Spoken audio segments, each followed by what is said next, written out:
All right, now that we have Maya open, we're going to go ahead and put down our reference plane. So we're going to start with a regular plane. We're going to go ahead and put that in the middle here. We'll be building everything from using this as a reference. So we're going to open our hypergraph shader. Let's see, our hypergraph window. We want hypershade. So we have this up. So we're going to go ahead and create a new Lambert. And with this Lambert, we're going to double click that, minimize this. With this Lambert, we're going to go ahead and add for the color, we're going to make it a file. And for the file, we're going to load our reference. And for our reference, we want this reference that you made for the concept. So here's my concept. I loaded the reference. And let's see here, I'm gonna make sure I apply it. And open our hypershade again. So we have this. We're gonna middle mouse click, drag on there, and then make sure we turn on the texture viewing. So now we have our reference on the plane. This, we're gonna go ahead and size it so it looks about right to what we want. Now, if you have a particular size of something you have to create, or a direct concept of something that needs to be a direct size, make sure you get the actual plane that you're putting it on, the actual size, or make sure the texture that you're using for the concept is the same size as like a square. So that way when you apply it, it'll just be sized correctly. So for this, I'm just kind of not conceptualizing in my head, but just kind of trying to understand exactly where the shapes are going to be. So it's just a kind of a loose concept I did. So I'm going to bring this up a little bit so we can see it. As you can see, it's still kind of cheesy. I mean, it's pretty simple. It's just something I'm going to use for right now so I know what I'm doing. So the first thing we're going to do with this is we're actually going to put this, click on this, and we're going to actually bring up a layer. So we're going to rename the layer reference. And we're going to mark it as red, so we know not to touch this. And then we're going to turn this to R, which means reference file. It's not actually, so it's not clickable anymore. So we can't move this reference file. All we can do is turn it on and off right here. So that keeps us from touching anything we shouldn't actually touch, or moving it, anything like that when we're modeling this stuff.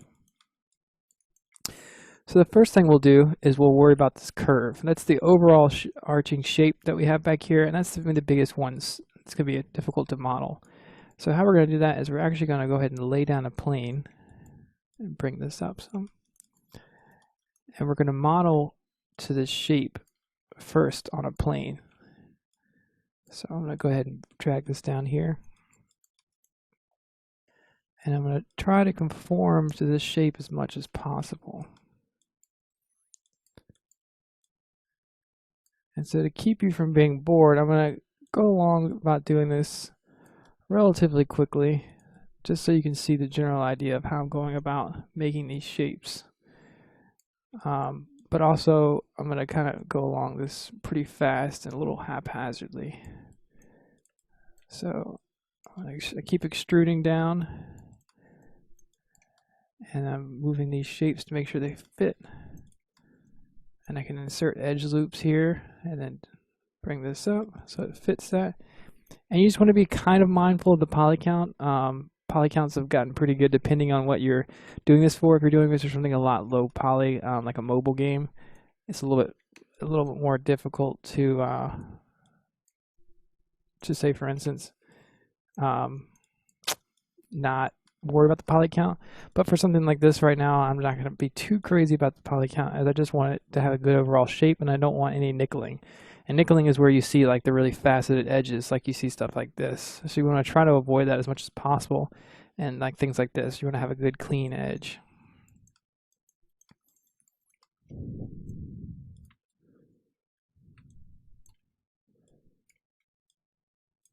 I'm actually going to be putting some of this arch within the sign, so I don't need it to go all the way.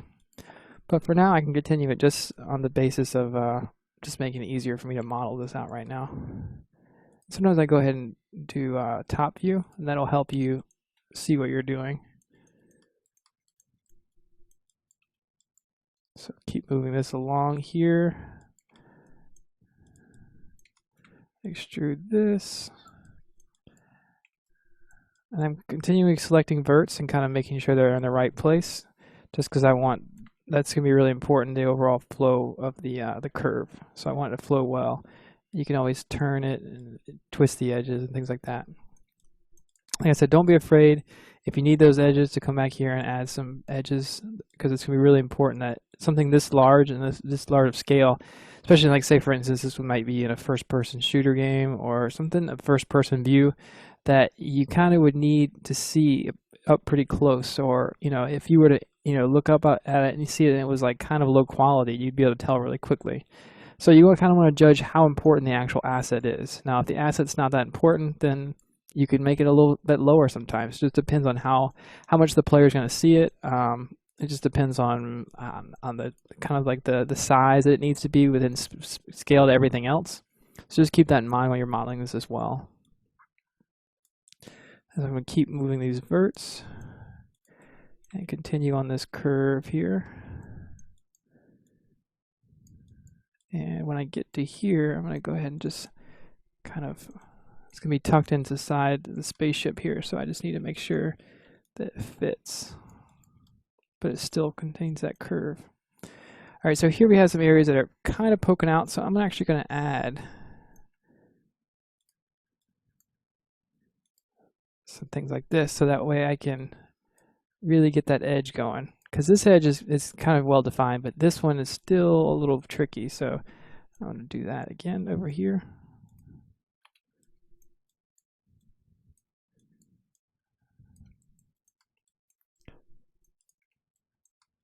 So now that I have that shape modeled out, I'm going to make sure everything is pretty much to the point where it needs to be.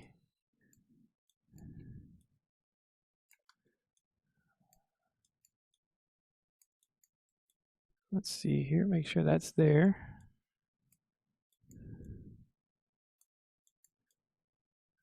All right, now that our shape's pretty well established, we'll move on to using this shape and extruding this outward next chapter.